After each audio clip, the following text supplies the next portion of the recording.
Welcome to another All About Symbian video. Here we're previewing the Nokia N95 8GB, and in the first part of this video we'll take a quick look at the N95 8GB and remind ourselves of some of the features. It's running S60 3rd edition Feature Pack 1, which means a whole suite of applications and software. As before, the 5 megapixel camera is one of the key functions of the N95. You can see it here on the back of the device.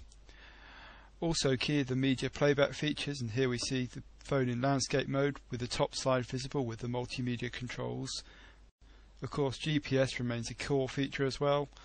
There's now support for assisted GPS for faster lock-ons, and the Maps software has been updated to the latest version. The most obvious software change to the N95 8GB is the new multimedia menu. This is really the first implementation we'll see of the Nokia OV brand strategy.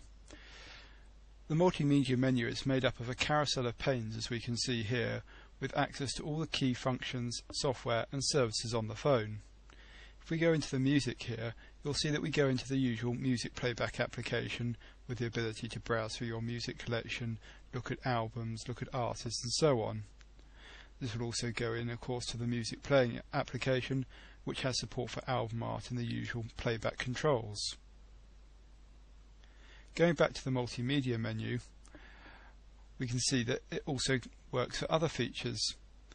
Here, for example, we see the Engage game, which will ship on the N95 8GB, although we should note it will also be available for the classic N95.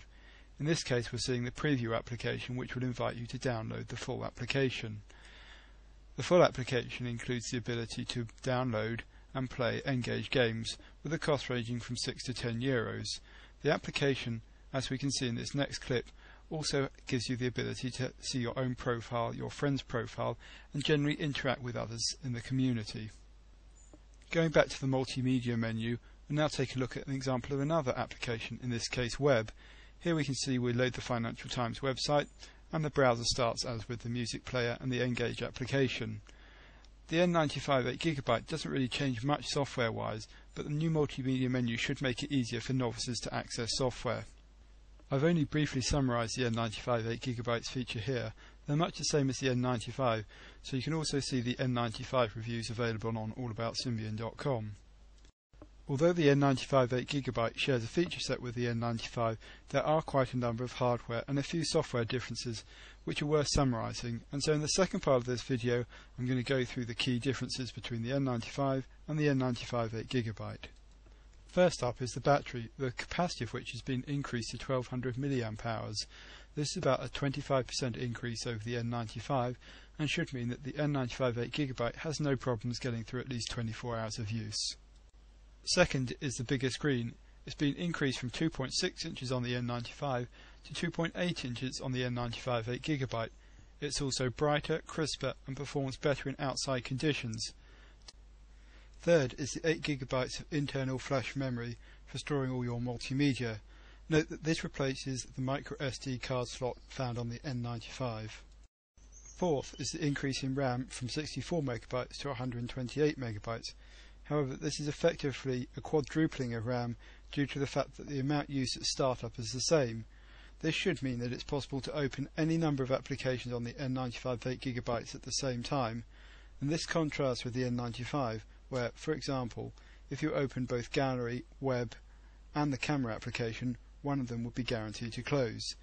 Thus this change should make multitasking on the N95 8GB much easier and generally improve the user experience. Fifth are the top slide keys, or the multimedia playback control keys. As you can see, these are now slightly dimpled and have been raised. This means that they have better tactile feedback and are generally easier to press than before. 6 are the control keys.